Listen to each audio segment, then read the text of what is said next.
A side, B side, what side are you on?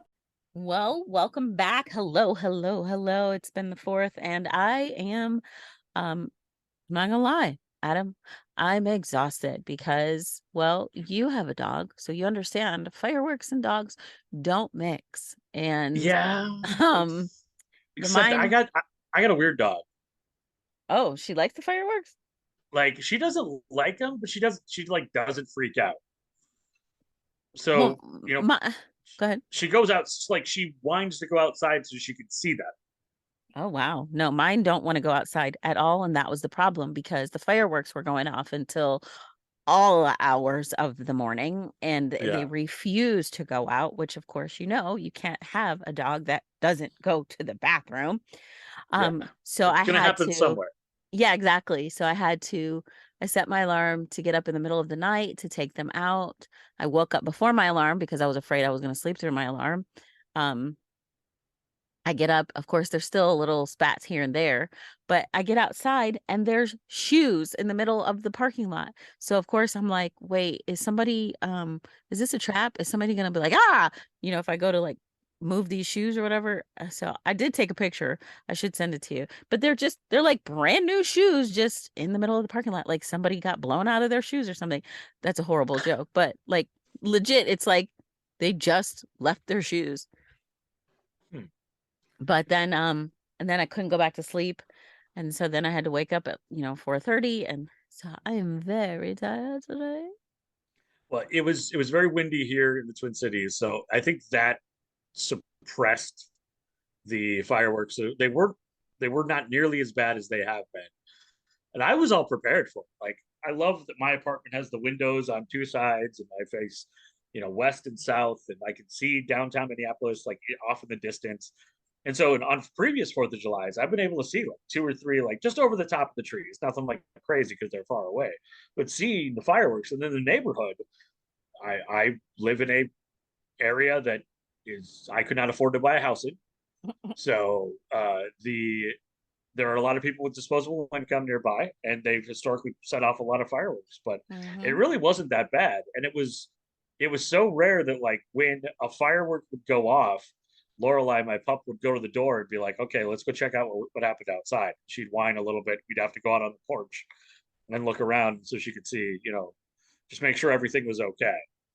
But I have the only dog. Like couple summers ago, I wasn't thinking, and we went for a walk at like dusk, and we went for this long walk, and we're like a mile and a half from the house, and there are block parties where people are setting up like their lawn chairs in the street and setting off fireworks and sparklers and Roman candles, and my dog is like not even paying attention. She's like sniffing leaves and peeing on everything like it's a normal walk, and it's like literally like, remnants of Fallujah in early 2000s, bombs going off left and right, and she's like, whatever. So I guess maybe like deep down, she should have been like a bomb sniffing dog, because she would have been like, hey guys, there's a bomb here. I'm not all that worried. Yeah, no, mine were like, get me out of here ASAP. I'm not going out there. They were better this year. They weren't as like um traumatized. They weren't like shaking because in years past they'd Yeah, be like shaking and it just was like, oh man, like you feel so bad. But this year they and were it's just and like, it's hard to nope. do anything for them. You Yeah, you could hold them and you can tell them it's going to be okay, but it's like at some point they're also like, yeah, person, you should be scared too because the world is exploding. right. So if I like drift off and squirrel out or something, I truly apologize now because, well, it's just that I'm tired. If at one point in the podcast we realize that Adam just keeps talking and Brooke doesn't respond, we'll know what Right. It just cuts off because our time has run out. That's why. happened. So And that's it. The end. Abrupt stop. there's no outro. Matter of fact, we might as well do it now just in case. Yeah, we'll just drop the website and everything. A side B side podcast.square.site. Check us out. You can follow us, like, subscribe. All the merch is on there. All of the links to both the A side and the B side, if we get to them today, will be on the website. Oh man. So did you do the full like barbecue, like wearing the flag t-shirts and No, no. no? No, I had a very low key weekend. I didn't have to work, which was fantastic. Thank you, to boss lady. Um, didn't have to work, so I was like, my schedule was completely out of whack because I'm like up until like 3 in the morning and then sleeping until like 10 o'clock, and then it was just all over the place. It's never good when I go on vacation or like have some days off because then my schedule is completely, I mean, it's good for me, don't get me wrong, but like I'm not just your typical morning person. I'm not. Like I have Right. You've adjusted. trained yourself to be. Right. But You've made the choice to. I typically like to stay up late and watch TV or do whatever. And so then of course when I have days off, that's what I'm doing. So so I'm up until like 3 o'clock in the morning, and then I'm Right. sleeping in until like 10 or whatever. So and then it's just you're like, oh, I don't have to go anywhere. I'll sit It's outside like for a little bit and then I'm gonna get sleepy and then I'll take a nap and then maybe I'll sit outside again. it becomes a bizarro world where you're up the opposite hours you normally. Yeah. I did watch a couple of shows I wanted to tell you about. Mm-hmm. On Apple, Idris Elba has a new show called Hijack. It's only 2 episodes in, and so far it looks Interesting. really good. He's like a negotiator, like a top negotiator, and his plane gets hijacked. Oh, okay. That's what we know so far. And this is on Um, Apple Plus. uh-huh. And then oh goodness, there was another one I wanted to write. I was like, I need to write this down so I can remember to tell Adam. And I Oh, it's have, told in real time. That's cool. yes. Oh, I like that. But what was the other show? Now I can't think of it. Of course I can't. Oh, The Bear. The Bear Yeah, season 2. I've heard really good things. I still haven't watched season one, and as somebody who works in the restaurant industry, is one of my jobs that it feels like it's required watching, and I just haven't done it. It's That's what also I was because gonna like say. Like, and I was even saying the same thing to my daughter. Like, and it maybe is because you work in the restaurant industry. You're like, yeah, I'm around it enough. But it's exactly so good. It's so good. It's so good. like the people that I know who have watched it have said who work in the service industry are like, it's hard because it kind of feels like I'm back at work when I come home. And that's Mm-hmm. not what I want to feel. Mm-hmm. But it's also like it does a good job of like showing you some of the stressors and kind of there are things, granted it's Hollywood, so they're going to take some liberties. Right. But I mean, the scariest thing about the movie Waiting with Ryan Reynolds and former A side subject who was on Bones and who wrote the new Dungeons and Dragons movie, whose name I Oh, should really remember, I was just gonna say it's who was on Neil, but it's not Freaks and Neil. Geeks. Um, come Yeah, on, that's Adam. it's gonna come to me in He like an played hour. Sweets. I know who you're Yeah, I played saying. Sweets on Bones. He wrote the new. He was on Freaks and Geeks. Uh, yeah, this is gonna drive me nuts. I'm gonna just look it Lance up now because Sweets. Lance Sweets was his character name. Yeah, That's not who we're looking for. Okay, hold on. John Francis Daly. there we There we go. go. John Francis Daly. Um, where I was even going with that. Oh, that Waiting. Waiting. People think that it's over the top, and there are some over the top moments, Mm-hmm. but it's really not that different. Like the putting stuff in people's food does not happen nearly as much as they made it seem. Mm-hmm.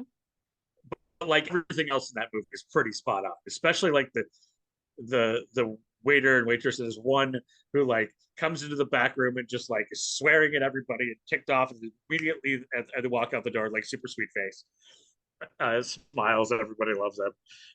There's definitely is that front of house or like on stage, off stage feel to it. Mm-hmm. But yeah, the bear, from what I've heard, is not like doesn't.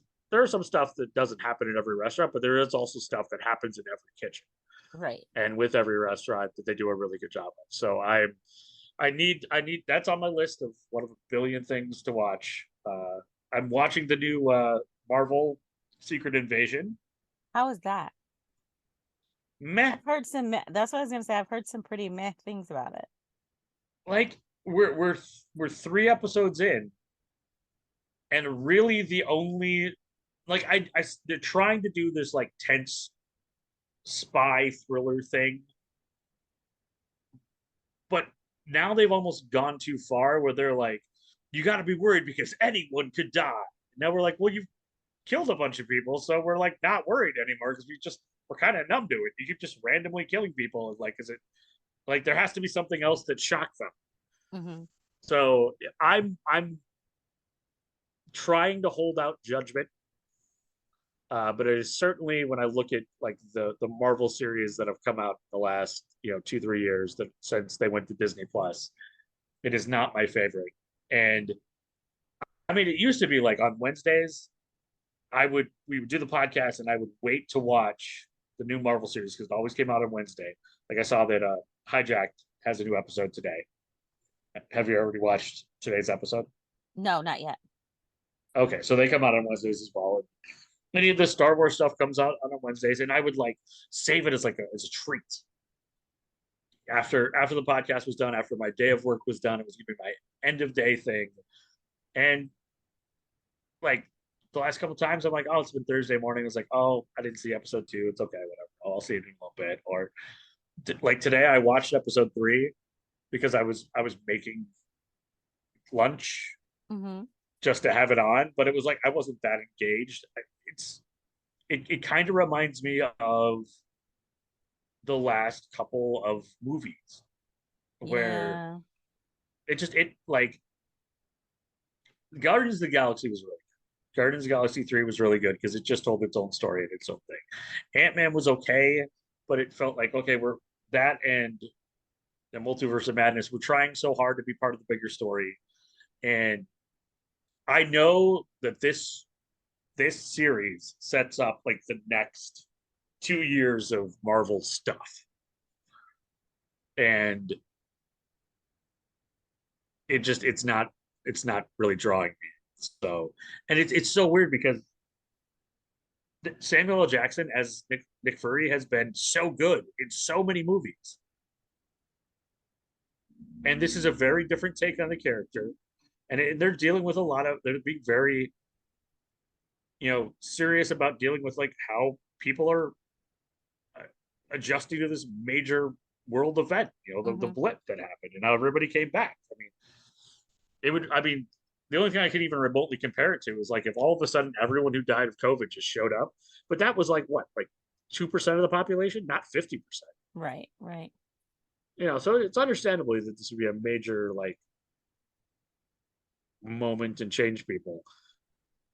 But it's just like there's so many good people in it, but then also I got mad at the first episode because it did two things that I was afraid it was going to do in the first episode to like prove its point, and I did not like it. So it's probably put a bad taste in my mouth since the very first episode. And if you've seen them, I'm trying to avoid spoilers by not using words that are descriptive in any way, shape, or form. But there are some things that happened in the first episode that I was afraid were going to happen that I'm very upset happened, and that's probably going to impact my enjoyment of the series. There's only 3 episodes left, and I'm kind of in that spot where I was with She-Hulk and with the Falcon and Winter Soldier one, where it's like, all right, we got to get going here because nothing's really grabbing me so far. Like with Loki and with the Scarlet Witch and Vision series and Moon Knight, I would by this point I was it. I mean, even with Miss Marvel, who I wasn't a character I was very familiar with, by the third episode, I was like, okay. But this one, I'm like, I don't. It feels like a series that is going to be that's setting up everything, so you're not going to really get anything from it. Yeah. Like it's just gonna cause you to ask a lot of questions, and it's gonna be like, and these questions will be answered in Armor Wars or the Marvels or like something else. This is like reading the syllabus at the beginning of the class. Doesn't really tell you. No, It's there was a here's the things time we're where I gonna would talk about. not miss a Marvel movie. Like, would not, like, was Yeah, there opening weekend, if not opening night, and now I'm just like, meh. Well, same with Star Wars. I mean, Star Wars is just there's so much stuff out there between the series and the books and the movies, and now the same thing is starting to happen with like Lord of the Rings stuff and Harry Potter stuff, and it's just at some point you can have too much of good things. Yeah. I mean, I think we got there with Game of Thrones by the end, where people were just like, and now we got another Game of Thrones series that I kind of forgot even existed, which I haven't watched any of, but because I think the only thing I don't subscribe to is HBO or Max, as it's called, but I probably do. I just don't realize it. I thought you did You would because be I thought you watched The Last of Us. well, I did then, but I thought it was on a trial basis, but I don't know if my trial expired and I'm just paying for I'm knowing you, your trial expired and you're still it. paying Yeah. for it. You should be very proud of me though. I canceled something. What is that? Evidently I had a Kindle Unlimited subscription, Oh, okay. which I didn't know I had, but I canceled it. Well, I have how many had the years did you Kindle pay for Unlimited that one? an embarrassingly long time. Think think of an embarrassingly long time to have a subscription you did not know you had that was charging you 10.99 a month, and then probably triple it. So several years, multiple years. Yes, Hmm. I think we're. I have to go look, but I think we're past 5. Wow. I think I remember when I got it. Now that I figured out the one of the kids was reading like a comic on the Kindle that was free, and they wanted this next issue, and so I signed up for the free trial to get the next issue because they were reading it on the pad. We were like on a trip, and I just didn't cancel it. Hmm. Yeah, Wow. like many things in my life, no one else's fault but my own. Well, alrighty. Not that admitting that makes it any less, waste of money, but at least I finally figured it out. But also, they don't make it easy. Like you got to like Google how to cancel your Kindle Unlimited subscription because you can't do it in the app. You have to do it on a desktop on the Amazon webpage, and you have to Google and find their like how to, and then you get to find the click button. Then when you find the click button, it's one click, but finding it is the real challenge. Yeah, and who's actually going on Amazon on their desktop anyway these days? I mean, they do the same. Like they make it hard with subscribe and save to change your subscriptions unless you're on the desktop side. Mm-hmm. Yeah, like Like with you can get Netflix, you have to be on the desktop as well. yeah, they build it in. It makes sense. I mean, I gotta get rid of my Audible subscription, but the reason that they get you is they're like, well, if you cancel, you'll lose these 12 credits. And my brain goes, well, I can't lose those 12 credits. But the thing is, when you don't use them, they expire anyway. Mm-hmm. And I'm not using them. So I'm not really losing anything. So might as well just go So ahead and get rid of it. yeah. So like I need to like recondo my subscription life. Is this bringing me joy? No, I should cancel the subscription. Not because of perceived value. Thank Hmm. you for coming to my TED Talk. Double check your subscription. The fact that there's even a cottage industry of apps that will check your subscriptions for you and unsubscribe you. I know. Like there are more than one app that does that, or websites or services. You're like, this is an epidemic that is way out of control. Fortunately, all mine go through PayPal, so I get a notification. Yeah, well, this was going. That's the only reason I found it out today is because I wasn't expecting. Like, I looked at my bank account and I was expecting some bills to come out. I saw that one, and I was like, "What is that?" Then I Somehow was it like, has "Oh, just eluded you all these other years. yeah," because all of my disposable income, I'm just like, whatever. And then I was like, "Well, maybe if I cancel it right today, they'll give me the money back because I haven't used it." And I'm like, "But I haven't used it for like I don't know how many years, so maybe they'll give me a bunch of money back." And they're Yeah, like, they're not. "Good news, you still have your subscription until August 2nd." I was like, "But I don't want it till August 2nd. Can I have the 10.99 Just back?" get my money back? No, you can't. So just use it. And then Yeah. hopefully you'll really remember why you had it to begin with, and then you'll decide that you want to keep it. Oh, I've already gotten 2 emails being like, "Come back, you'll get a free month if you resubscribe today." I was like, I unsubscribed like 5 minutes ago. Right. Like, let me at least have some, seller's remorse kick Give me a in. full 24 hours to like regret it before you're like, I mean, and welcome or back. or they know me well enough that they were like, all this guy needs is perceived value that he won't ever use. So let's tell him he gets a free month, and it's like, you won't have to pay until September 2nd. And I'm like, I could have a whole summer of Kindle Unlimited That that I won't use. I won't use at all. Anyway, if the thing is, if Kindle Unlimited had Murder She Wrote on it, actually, I should have checked that before I canceled. Maybe there are Murder She Wrote books that I haven't checked No, let it out.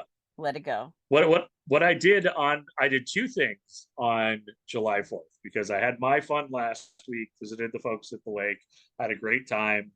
The lake was not as crowded as it was this week and this weekend because everybody comes out of for the holiday. And so I was at home. I wanted to work. Work was closed. I volunteered to work. They're like, "That's great, but we're still closed, so stop volunteering." I did two things. I decided I had a new tradition that I'm going to try to do every July 4th. And I watched two seasons because I did the same thing where like I didn't have to work. So I just sat down and like was playing on my computer and watching TV. I watched two seasons of Murder She Wrote. But they're some of my favorite seasons, like the season 5 and 6, near the end of the run. So Angela Lansbury has more, like her contract negotiations. There's 2 or 3 episodes where she's barely in them at all. She's telling a story that somebody else is in. And then there's like they all kind of feel like backdoor pilots. Like they were like, let's try these characters out, and if people really like them, there'll be a spin-off series, and we can call it Murder She Wrote Stories or something. Right, right. And but they also do in season 5. They did so much more with silence and musical orchestration over scenes and not using words to fill the space. So I almost did an entire A side on the beauty of using silence and visuals instead of words to further a story. But that really felt more like a paper that I was going to write for college that I never wrote. Mhm. So I didn't do that. Okay. But the other thing that I did on July 4th did sponsor or create the entire A side for today. Ooh, all right. All right. So if you're Well, ready, we'll just roll right in because I know it's episode 142 and I get to uh-huh. go first. Yeah. So the other thing that I did on the 4th of July, and the thing that I am hoping I will create as a annual tradition, was absolutely prompted by the fact that I was just sitting at home watching TV, playing video games, doing a little bit of spreadsheet work, doing a little bit of research, and I stumbled upon someone posting that it was the anniversary of one of my favorite albums being released. So on July 4th of 1995, the Foo Fighters released their very first album, the self-titled Foo Fighters album. That kind of came out of nowhere. And I've been a fan of the Foo Fighters. I've been a fan of Dave Grohl. I was a fan of Nirvana, but in the way that you can be when you are in your early teens. And 1995, I was 14 years old. So uh, I listened to Nirvana. I knew their music. I wasn't allowed to buy their stuff because at the time my parents were restricting what certain types of music I was listening to, which is understandable for a 12, 13, 14-year old. I, was not reading a lot of music magazines, certainly wasn't reading Rolling Stone as a 12, 13, 14-year old. Didn't know a lot about the background of Nirvana. I knew they were all from Seattle. I thought that they were all grew up as friends, and they were young guys that kind of burst onto the scene. And then the fact that Dave Grohl was coming out with his own album seemed kind of natural.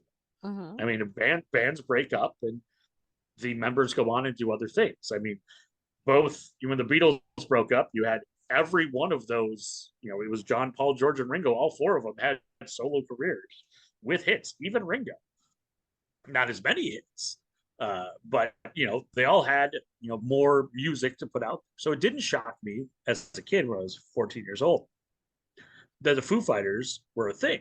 Dave Grohl was a member of the band. Pat Smear had been part of the Foo Fighter or part of Nirvana near the end. He was a little bit older, and so he was in the band. So it kind of just felt like this natural progression. And because it was the anniversary, and it's one of my favorite albums that I have on vinyl, I'm like, you know what? As part of a new July 4th tradition, I'm going to listen to the entire album front to back on vinyl, just sit in my apartment, turn off everything else. No TVs on, no, like computer in front of me, try to put my phone down. I mean, the fact that the third thing I did on July 4th was set up a computer and like fix 3 computers. So now I have another screen that is soon as going to be 2 screens with a Oh standing boy. desk in my living room. So I literally have way too many screens. So I was like, okay, because of all of these screens, I need to step away from the computer. I'm just going to listen to the album from front to back. I listened to the entire thing, loved it as normal. Then I was like, you know what? There's so much I don't know about this. So I started to do a little bit of a deep dive. Like, how did this come around? And one of the neat things about 25 years is it gives you an entire, you know, different perspective because now I'm, my early 40s instead of my early teens, uh, or my mid teens. The record is now 28 years old as opposed to just 25 years old. I missed the 25th anniversary of my absolute favorite Foo Fighters album, The Color and the Shape, which was their second album, which came out in May, which I should have probably done an ASOD on then. So I'm like, you know what? Today I'm going to do a deep dive, or at least a middle of the pool. It's not the shallow end. It's certainly not the deep end. Of the background about how this album came to be, Mhm. a little bit that I didn't even realize about what was going on in Dave Grohl's life when he joined Nirvana and how he felt at the time when they became this huge success within a few months of him joining the band. And then also, the thing that really got me is how unique it is that you have a musician who is the drummer in one band and then the guitarist and writer in another. A lot of the times you'll see, lead singers will be the lead singer of 2 3 different bands. I mean, you had Sammy Hagar did his own thing. Then he joined Guns N' Roses, or he joined wasn't Guns N' Roses, it was uh, Van Halen. When David Lee Roth left, David Lee Roth had a solo career, but they were all just singers or they were guitarists. Or it's rare to see somebody go from the drums. You had Peter Gabriel a little bit, and Phil Collins, probably the most recognizable one, who went from being a drummer and being the lead singer. And I was like, who else kind of contemporaries? What else was happening in the 90s, early 2000s? Was there anybody else that made this big transition? And there were a bunch of names that we'll get to at the end who are his contemporaries who've kind of done the same things. A couple that I had kind of forgotten about how amazing their second career or the second act of their music career has been. But first, let's talk about Dave Grohl and how the Foo Fighters even came to be. And on our website, asidebsidepodcast.square.site, we will have links to 2 different interviews um, with Dave Grohl. One that was actually from 1995 when the album was being released from NME, which is, I believe, New Music England. It was this magazine that was huge back in the 90s, and I loved it because you bought the magazine and it came with a CD of 20 new singles that were coming out that month. Mhm. And it is how I discovered so many bands in the 90s that I still love today. And those are some of my favorite CDs just because of these compilation CDs. It was like a professional giving you a mixtape of stuff they thought was cool, which again, kids, mixtapes are where you record things off the radio and you put them on a cassette tape. Cassette Super tapes are silly. uh, like tiny CDs. We're getting going down a rabbit hole here, but ask your parents about it. But in 1995, when the Foo Fighters came out, there was a great article from NME, and then there was another one that was just a few years ago from a website called WRNR. Both have a lot of interviews with Dave Grohl that talk about how the Foo Fighters came to be, and also talk about some of his experience with Nirvana. In fact, the WRNR.com interview talks about the fact that when he joined Nirvana, he was actually the fifth drummer. I had no idea. So like both the Beatles and Nirvana, two touchstone like huge acts of music, kind of created waves through the entire world.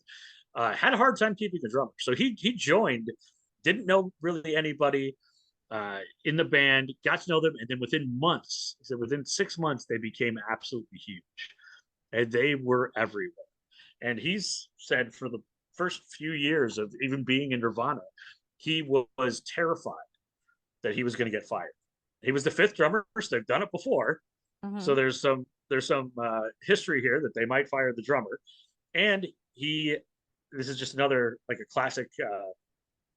I think Elvis Costello was talking about, it was either Elvis Costello or somebody was talking about it being at a party with Neil Armstrong. Neil Armstrong was looking around, being like, "Man, I really don't feel like I belong." And they were like, just to prove that like imposter syndrome can hit anybody, because Dave Grohl was like, "I'm not good enough. I shouldn't be here. They're going to replace me Isn't that anytime. We're funny getting to too think big." that Dave Grohl thought that? Yeah, but I mean, he also seems to be one of the most like Super grounded humble and dudes. just like a really good guy.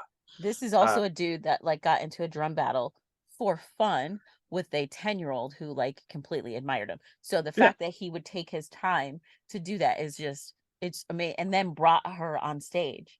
Like yeah, it's just so cool. and that's happened dozens of times where he's brought people on stage. He's like, they talk about the first one of the first shows that Foo Fighters had.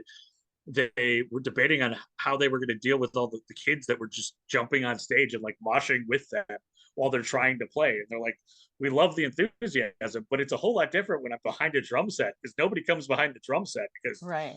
they're you stay away, but you're the lead singer. You're pretty much like people are moshing into you." It's like Hmm. we debated whether or not we should, we wanted it to happen or we didn't want it to happen. But the album and the band Foo Fighters was born completely out, and this is something that I wish that I had known, that I had read when I was 15, but it was born out of Dave Grohl trying to process everything that happened around, you know, Kurt Cobain's death in 1994 and Nirvana, the end of Nirvana. Hmm. And he was wondering, do I even want to make music? What am I going to do with my life? What's next? It's been an incredibly intense few years with Nirvana, this huge, momentum, and riding that wave and getting caught up on it, and then having, losing, somebody from the band. And what is the band going to do? And we're obviously, we can't continue to be that. And so he just, as a way to deal with the trauma and the loss, the frustration, and everything that he was feeling at the time, he said to himself, "I've always enjoyed writing songs." So he wrote a bunch of stuff just on his own. He was just the drummer. Like nobody expected him to like do an album, but he made a mixtape and he recorded a bunch of songs. He played everything on the first album. He played the drums, he played the bass, he sang, he was the guitarist, played everything. Records this tape and gives it to a bunch of friends, thinking, this is my process, how I'm dealing with the grief, how I'm dealing with this major life event that's happened. And because it was so good, he actually gave it to a friend who was in radio, who played it at a dinner party for some friends were radio executives. And in the middle of the dinner party, much like, and this is all, online stuff, so it's hard to know what is true and what's, like stories after the fact, whether they called during the dinner party or he was called the next day, or the record company reached out to him. But basically they're like, "Hey, we want to put out your stuff. Hmm. It's really good." And at that point, Dave Grohl says he hadn't even really thought about making it a thing. Like he was just doing it to get through what his process of dealing with everything that had happened to him in the past few years. So the album came out of his grief and his process and his working on himself, basically, to Hmm. use a more modern term. And that is why I think it is. Foo Fighters themselves have had, 20, 30 years of hits, 30 years of success. They've become, a cultural thing. I mean, from the fact that he like broke his leg and then brought out a throne and sat on a throne in Washington D.C. and played the rest of the Mm-hmm. concert with a broken leg. Mm-hmm. And he, like you said, he brings people up on the stage all the time, and how like he just seems like a really good dude.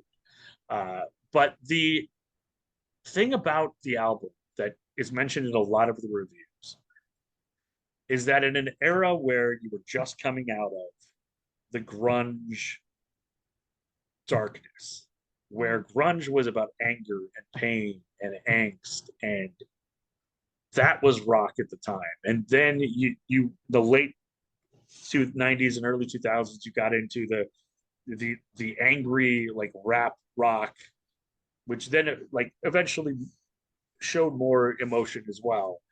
But it was different in that this was an entire album that inexplicably, after everything that he had just been through, the height of Nirvana, the depth of the band, ceasing to exist with Kurt Cobain's death, and everything that goes along with that fall from grace that happened, is that it's hopeful. It's the melodies are energetic and lively and fun. Mm-hmm. And the thing that whenever you hear a Foo Fighters song, there is that element of fun, that they are having a good time doing what they're doing. And everybody remembers the Learn to Fly video where they're all dressed up, they're dressed in drag at the time, which evidently wouldn't fly now, or the spoof video of the Mentos commercials. Mm-hmm. Mm-hmm. And what's the Big one they're in Me, the where it was, swimming pool? I think that was the Big Me one, maybe. But Okay. their videos were like really fun. Like all of them were fun. It was this cathartic thing that rock music needed at the perfect time. Mm-hmm. And it was only more perfect when it came from somebody that was least expected. Someone who, and I never knew this was what people called him in the 90s, because there was no, you know, message boards or Twitter. But I guess at one point he was called the Grunge Ringo. Really? Yeah. That people were like, oh, well, this is just the fifth guy who's been the drummer. He doesn't really bring anything to the band. He's just kind of like, he's not as good as everybody else. And Which is to funny come out of because that, even Ringo has gone on to prove that's not right. right, exactly, yeah, he definitely has. So it is an incredible album. If you haven't listened to it in a while, I highly recommend like isolating yourself and taking some time to just sit down and listen, uh, to and with that new understanding that this is a cathartic thing, not only for rock music as a whole, but for Dave Grohl himself going through this was his part of his process, something that's never complete, grieving and dealing with trauma and dealing with, he was, his early 20s when all of this happened. Like, I mean, Mm-hmm. I don't know how to deal with stuff that happened last week, let alone, when I was in my 20s. So it's an amazing, fun album. Highly recommend listening to it again. And it does bring up the fact that Dave Grohl was pretty unique in having two bands where he plays vastly different roles. And Mm-hmm. I was looking for some contemporaries who may have gone through the same sort of thing. And the first name that came to mind was that same grunge Seattle era. It's Chris Cornell, who was the lead singer of Soundgarden. Then he was also in this great collaboration with about half of the Pearl Jam crew called Temple of the Dog. I think Mm-hmm. there's also some members of Alice in Chains in that. And then he would go on to have his own another band called Audio Slave and have a lot of success. But in all of that, he was this singular voice. He was always the singer. He wasn't changing the way that he was doing music. Still huge success. Mm-hmm. But the two that the one that caught me the most, that seems similar, the two really, one more so than the other. One was Damon Albarn, who was the lead singer and creative force behind the British like Brit pop punk band Blur, which everyone you would know their song too. Was that woohoo? No, we can't sing anymore. We'll get sued. But everyone knows that song. He would then go on to found almost this art piece that was not supposed to work, but the band Gorillaz, which only appear as cartoons, and they play even in live events. They've played It was way more with the successful than Blur. yeah, way more successful than Blur, especially in the U.S. And they are still doing stuff, Hmm. uh, but a very big change, trying to do something very different. But he was still the lead singer. He was still the creative force. So it was just kind of him, the chef, making two different types of dishes instead of going from being the busboy to being the chef.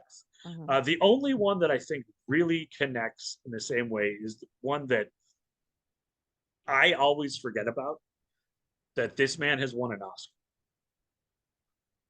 So in the late 90s, when you've got grunge, and I talked about, we kind of went into this, the late 90s after alternative and grunge is fading. We had rap metal, and we also had this just really aggressive, more classic deep metal, heavy metal style.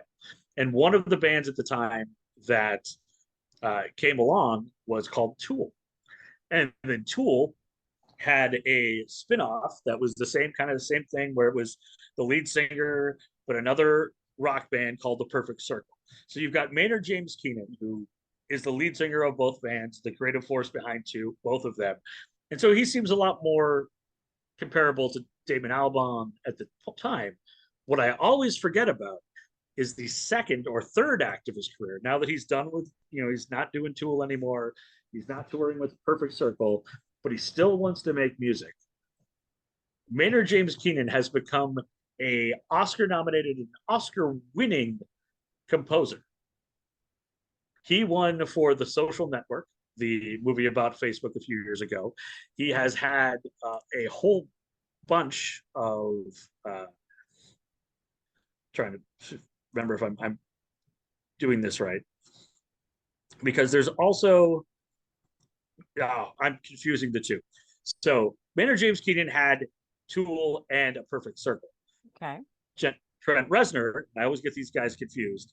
He was the one who had Nine Inch Nails and then won an Academy Award with the Social Network. For some reason in my brain, they are the same dude. It all happened in the late 90s. They've had very diverging careers. And I was told this one, like, probably like made up story about one of them joined either Nine Inch Nails or Tool. I think it was Maynard James Keenan joined Tool because Tool was playing at a club one night and they had a fight with their lead singer and he quit the band and they were arguing in the alleyway and they could hear this guy and his girlfriend having a fight, screaming at each other upstairs across the street. And so they went across the street and said, "Hey, you've got a really great voice. Would you join the band?" I think that's completely made up. But because of that, I was confused the two. That was Maynard James Keenan, who had the two. He had Tool and A Perfect Circle. Trent Reznor had Nine Inch Nails Hmm. and is the creator of the award-winning sound for The Social Network Okay. and other soundtracks as well. So I got them a little confused there. So I hope that I've explained it a little bit better than I did the first time. But contemporaries to Dave Grohl: Chris Cornell, singer, Damon Albarn, singer cartoon, Singer Maynard cartoon. James Keener, singer, and then Trent Reznor is the one who had the biggest change in how he created his music, going from Nine Inch Nails to now being an Oscar award-winning composer. It'd be like if you told me that like John Williams was in like a punk band in the 50s. It would You absolutely didn't blow know me that? away. I wouldn't even be shocked at this point. I mean, everybody forgets that Danny Elfman was in a pop band in the 80s. So I mean, it makes Boingo, sense. boingo. Yeah, he's had way more success as a composer than he did as a member of Oingo Boingo. Not that there's anything wrong with Oingo Boingo. So those are four contemporaries of Dave Grohl that have had similar success with multiple groups. Uh, Trent Reznor being the one who probably had the biggest change between how he created music. Uh, but Dave Grohl still, in my opinion, is a very unique individual. And I really hope if there's one thing that you do today, whether it's listen to their album from 2000 or from 1995 that came out on July 4th, the self-titled debut album, or go to our website, asidebsidepodcast.square.site, and read the interviews with Dave Grohl. Both the one they're talking about when Foo Fighters was first starting out, and especially the interview where he talks about with WRNR.com, where he talks about how Foo Fighters even came to be. Because just reading the interview with him is eye-opening and definitely worth your time.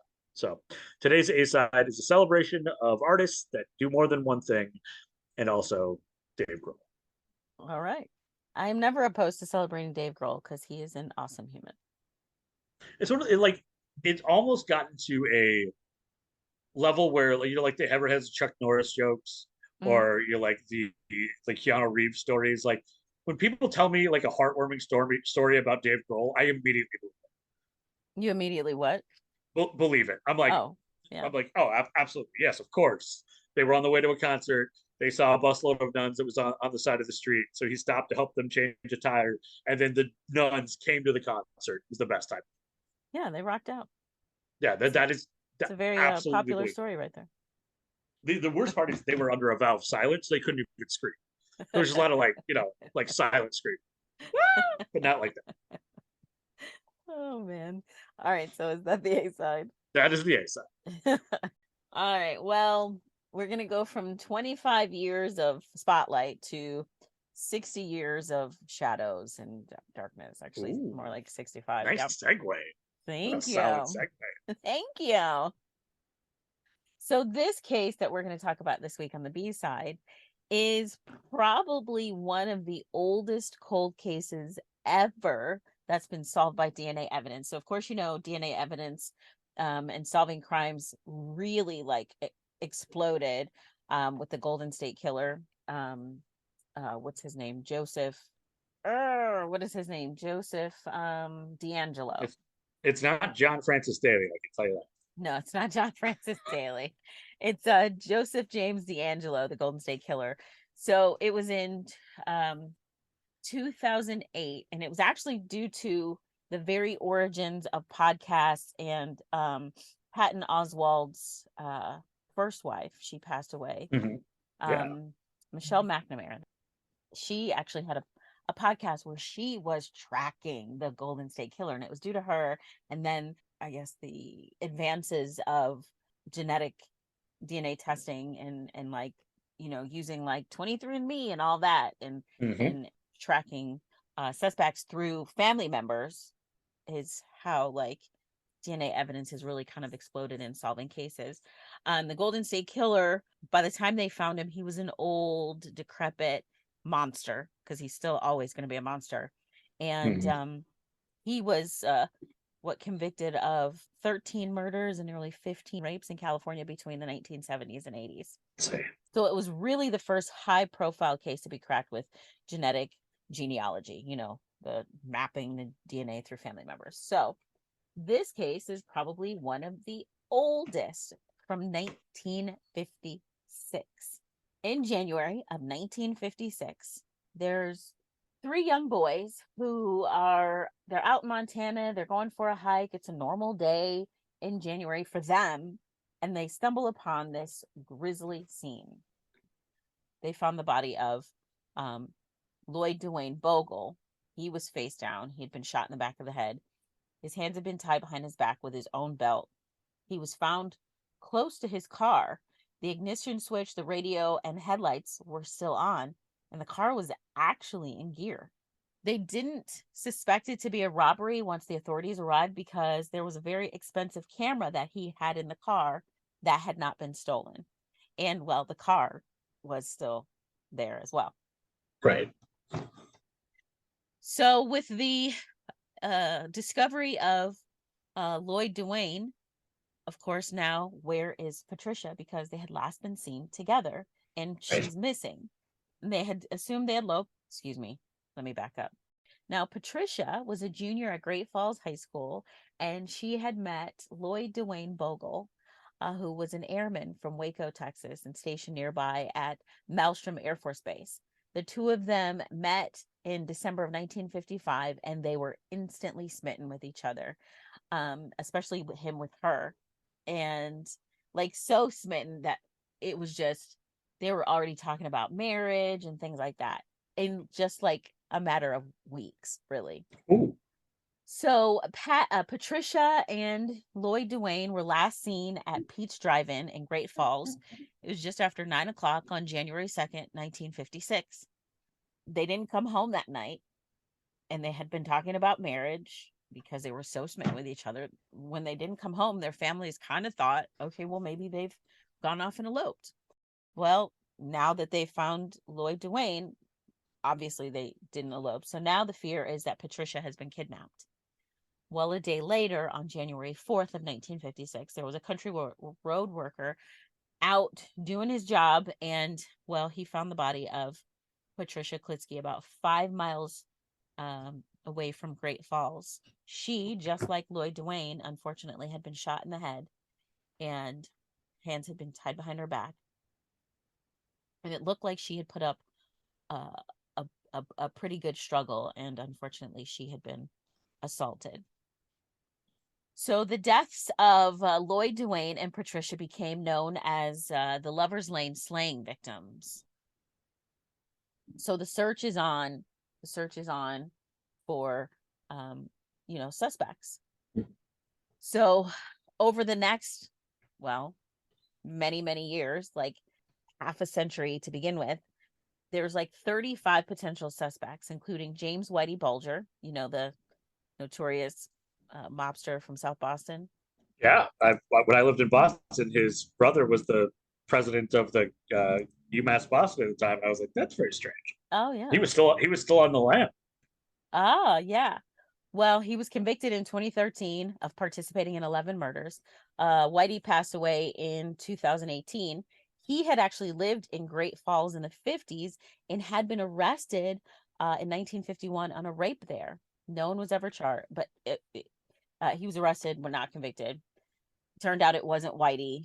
They couldn't tie him to the case, so no one was ever charged. The case went cold.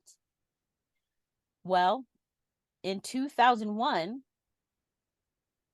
some DNA had been sent to the crime lab for analysis, but it didn't lead to any matches. That's because there was a new person on the case, a sergeant, a detective sergeant John Cadner had been added to the Cascade County Sheriff's Office, and he was told that he was going to be put in charge of the investigation. So before he jumps on in 2012 and 2001, there's the DNA had been sent to the lab for analysis, but it didn't lead to any matches in the database. Then in 2012, Detective Sergeant Kander joins the case. He's digging deep and deep and deep. Then in 2019, with the help of a Virginia company called Bode Technology, they specialize in DNA analysis. Another DNA profile was extracted from the sample that they got from the victims. And that profile actually led Detective Sergeant Cadner to, like, I guess you'd call it a ping. I don't know.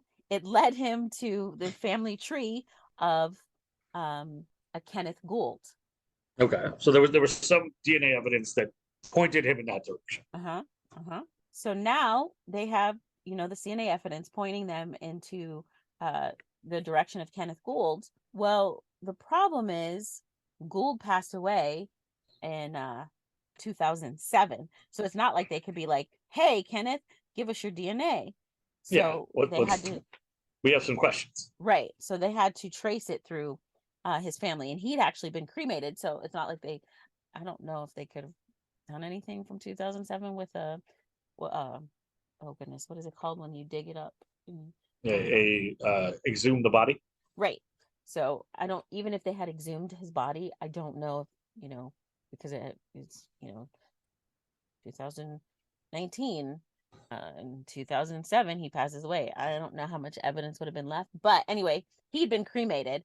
So what they had to do was they collected DNA from his children, which linked him because of a sperm cell that had been found on Patricia Klitsky's body. Cool.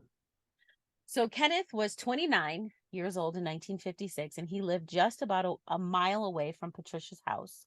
And he was a horse trainer, so he kept horses about 600 yards from the house where Patricia had grown up. Now he's 29. He's married. His wife was 16 years old at the time when they married in 1952, and they went on to have 5 children, which in the 50s, I guess, was not really that big of a deal. No, not really. So after the murders of Patricia Klitsky and Dwayne Lloyd Bogle, he leaves the area, and He's seen living in 2 other Montana towns before moving to Alton, Missouri in 1967. After that, apparently he and his family never really returned to Montana, not even to visit family. Kenneth Gould had no known criminal history, and it's not even known what the connection between Kenneth Gould, Patricia Klitsky, and Dwayne Lloyd Bogle is. He died in 2007 at the age of 79 in Oregon County, Missouri. When talking about the case, Detective Sergeant Cadner says, obviously, I can't put the gun in his hand, but when you put everything together, there's no doubt in my mind that he's the suspect. Kenneth Gould's children, 3 of whom actually submitted DNA samples, were all completely surprised to be told that their father was being investigated in connection to a double homicide from 1956. His daughter was basically like, you just never know. Some people just have secrets that they've never told anybody. Unfortunately, Patricia Klitsky's sister has advanced dementia.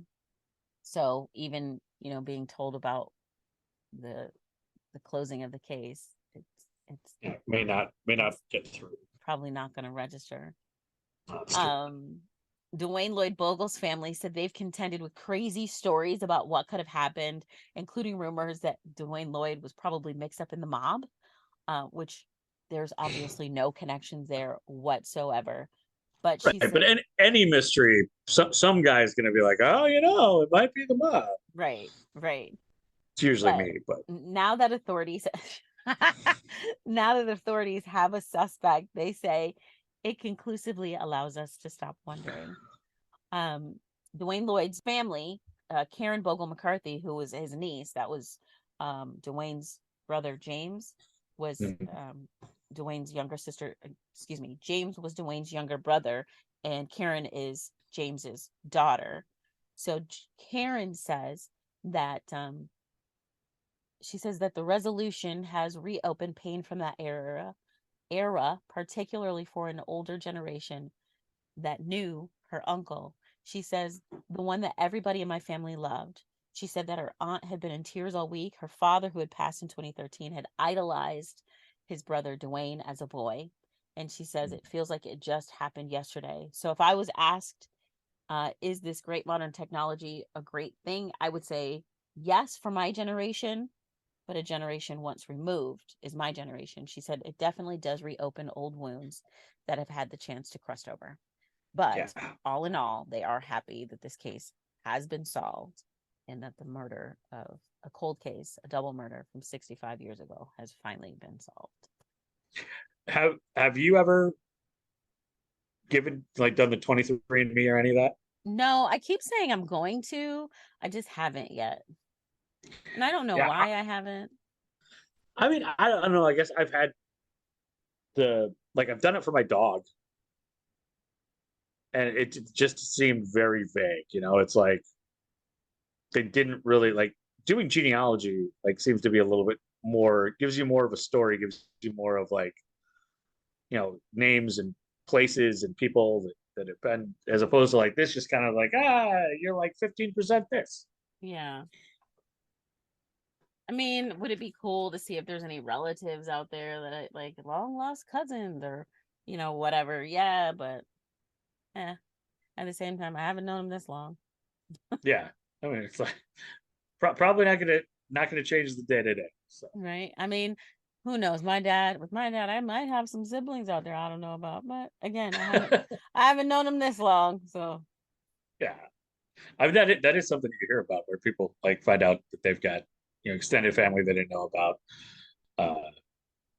And I guess that there's the nice part about this story is that there's some closure. So I understand that finding family you might not know about would be some closure too. So it seems like there's some benefit to it.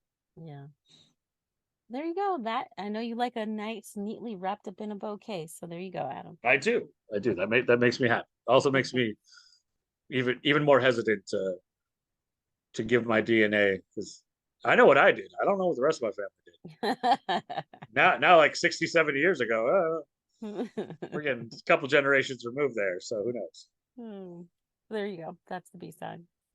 So again, you can check out our website, asidebsidepodcast.square.site. On there, we will have links to all of our source information, You can check out more information about Brooke's story, as well as the Dave Grohl interviews that I mentioned. You could buy us a coffee, because Brooke has to edit all this together, and that takes a lot of caffeine. And since she's been doing like the Bizarro World thing for 4 days, she's probably extra tired. So the coffee will definitely come in handy. We've got merchandise on there. You can get all of our resources to get to all of our episodes. So 142 episodes now. They're all on there. One of the fun things is every week, because I love looking at box scores, we'll check the website, see who's been listening to what, and it always, like tickles me that like there'll be people who've listened to the new episode, but then somebody, clearly started listening the last week, and so we see like episode 1, 2, 3, 4, 5. So it's great to see people listening to all sorts of episodes. You can get to any of them on our website, and of course you can subscribe and listen to us at all of your favorite streaming sites. And if you don't want to switch streaming sites, you can like and subscribe on those others and help us out. So thank you very much, Brooke. Episode Thank you, 142. Adam. That's 142. Thanks.